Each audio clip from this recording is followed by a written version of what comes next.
Hello class 8th students. Last turn पर last video में हम लोग ई पार्ट के थर्ड क्वेश्चन तक कंप्लीट कर चुके थे। आज हम लोग फोर्थ क्वेश्चन से स्टार्ट करेंगे।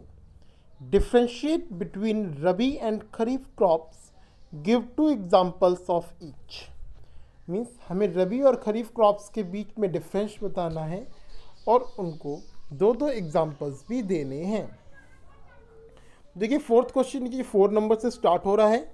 अब लोग पहले हेडिंग डाल देंगे खरीफ क्रॉप्स, फिर लिखेंगे आप kharif crops are sown in July and in generally harvested around October. जुलाई में इनको बोया जाता है और अक्टूबर में इनको काटा जाता है।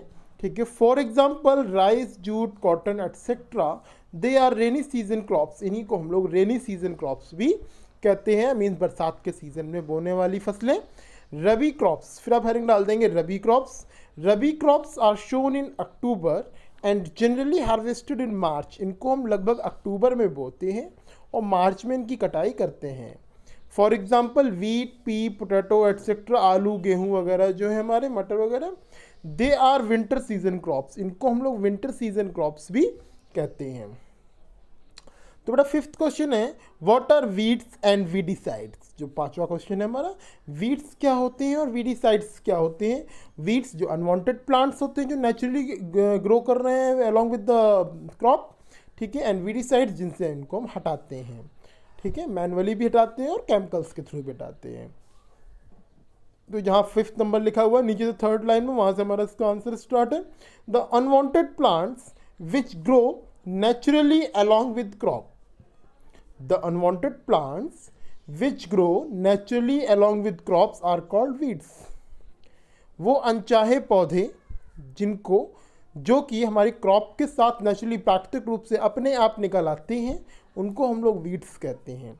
Weedicides are those chemicals. Weedicides वो केमिकल्स होते हैं जो स्प्रे किए जाते हैं in the field kill the weeds. Weeds को मारने के लिए अपने खेतों में जो हम लोग दवाइयों का छिड़काव करते हैं वो वीडीसाइड्स कहलाती हैं। For example बुटाक्लर।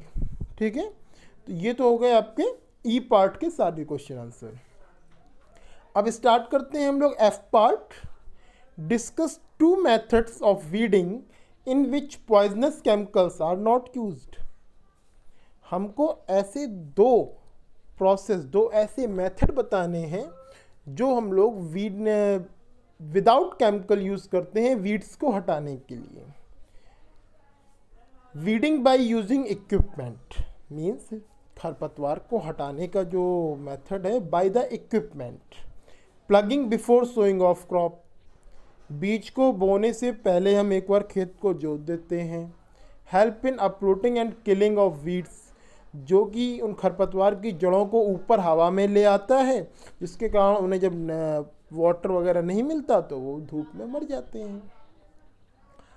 After drawing these weeds get mixed with the soil, जब ये सूख जाते हैं, मर जाते हैं, तो इनको हम लोग सॉइल में मिक्स कर देते हैं। और comb like implement called harrow और rake is also use for this purpose. Comb like structures वगैरह जो होते हैं, कॉम लाइक हमारे इंस्ट्रूमेंट्स जो होते हैं, उनको भी हम लोग यूज़ करें, जिनको हम लोग हैरो कहते हैं, उसको भी हम लोग इस पर्पज़ के लिए यूज़ करते हैं। दूसरा है हमारा hand pulling method. Next heading क्या डालेंगे, B part, hand pulling method. ये फर्स्ट का ही आंसर चल रहा है बेटा, hand pulling method. Hand pulling method का मतलब है कि छोटे मोटे जो खरपतवार होती है हम लोग हाथ से खींच लेते हैं। जब ज़मीन में हल्की सी नमी होती है तो भाई फसल हमारी बोई है, क्रॉप के साथ वो निकल आए हैं, तो ऐसा तो हम कर नहीं सकते कि हम तो प्लगिंग करवा दें। ठीक है। तो उनको हम हाथ से खींच के बाहर निकाल लेते हैं। Weeds can be removed by pulling them out by hand और बाई यूजिंग अ ट्रॉल। ठीक है। मीन्स आप देखते हैं खुरपी वगैरह से हम लोग काट काट के हाथों से ऊपर उठा के निकालते जाते हैं। सेकेंड क्वेश्चन है बेटा, why does the government usually mention a buffer stock. Government जो होती है पूरा एक स्टॉक, बफर स्टॉक बना के क्यों तैयार करती है। ठीक है। तो सेकंड जो नंबर लिखा हुआ है हमारा, आवर फार्मर्स से पहले यहाँ से स्टार्ट इसका answer. Our farmers depend a lot on rainfall. Some stocks of grain must be maintained to compensate for shortfall due to failure of monsoon in a particular year. So the government usually maintain a buffer stock. क्योंकि हमारे यहाँ जो किसान है ज़्यादातर जैसे rainy season में ज़्यादा बरसात वगैरह पे आजकल आप देखते हैं बेमौसम बरसात हो जाती है, हमारी फसलें चौपट हो जाती हैं, तो इसलिए स्टॉक करके रखा जाता है कि बाई चांस अगर फसलें बर्बाद भी हो जाती हैं तो भी कम से कम 1-2 साल तक हमारे यहाँ से वो अनाज किसानों में और लोगों में, गाँवों में, शहरों में सप्लाई किया जा सके।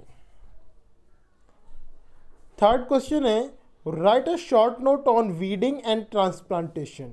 वीडिंग एंड ट्रांसप्लांटेशन का एक दोनों पर शॉर्ट नोट लिखना है। तो पहली हेडिंग आप देखिए, थर्ड क्वेश्चन जो 1 2 3 4 देखिए 8th लाइन में जो 3 नंबर लिखा हुआ है उसके आगे देखिए वीडिंग लिखा हुआ है। सबसे पहले आप हेडिंग डालेंगे वीडिंग, ठीक है। तो रिमूवल ऑफ वीड्स जो है वही तो वीडिंग कहलाता है, तो उसके बारे में पूरा लिखना है आपको।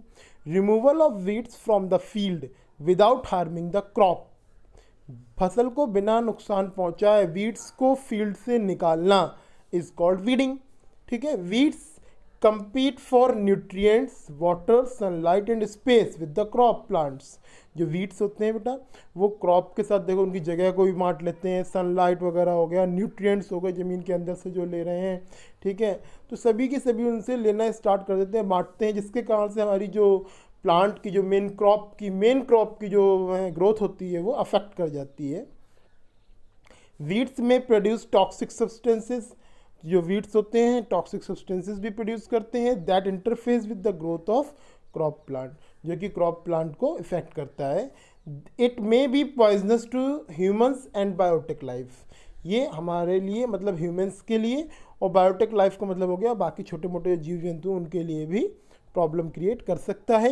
Weeding can be done by using equipment. Weeding equipment के लिए लाइक हैरों वगैरह इनके थ्रू भी की जा सकती है, एंड हैंड पुलिंग मेथड के द्वारा भी की जा सकती है, और वीडीसाइड्स के द्वारा भी की जा सकती है, ठीक है। नेक्स्ट हेडिंग डाल देंगे आप नेक्स्ट लाइन से, transplantation. Seeds of few plants like paddy, onion, tomato etcetera are first grown in a nursery. Transplantation का मतलब होता है जो आप देखते हैं पौध लगाना, ठीक है। देखते हैं आप पहले कहीं एक छोटी सी जगह पर अलग से एक छोटी नर्सरी टाइप की बना के हम लोग पौध को उगा लेते हैं, फिर उस पौध को उखाड़ के हम लोग वहाँ से दूसरी जगह पर लगा देते हैं। This is called transplantation method. वही लिखा हुआ है कि इन सभी को हम लोग पहले नर्सरी में एक तरीके ग्रो कराते हैं। When they grow into plantlets they are transplanted in the field manually. ये भी थोड़े से बड़े हो जाते हैं, उसके बाद इनको हम वहाँ से उखाड़ के मैनुअली ट्रांसप्लांट हाथों से दूसरी जगह पर कर देते हैं। This is called transplantation. ये मेथड ट्रांसप्लांटेशन कहलाता है। It provided better spacing among the plant. ये बहुत बढ़िया स्पेस प्रोवाइड कराता है, क्योंकि जब हम हाथ से मैनुअली प्लांट करा रहे हैं तो एक पर्टिकुलर डिस्टेंस पे जहाँ पे हम लगाना चाहें इसे लगा सकते हैं। Promotes better development of roots को आसानी से डेवलपमेंट मिल जाता है। Shoot system and increase yield of the crop, और हमारी फसल बहुत अच्छी तैयार होती है। तो बेटा आज की वीडियो में इतना ही रखते हैं। नेक्स्ट वीडियो में हम लोग 4th क्वेश्चन से स्टार्ट करेंगे। Thank you.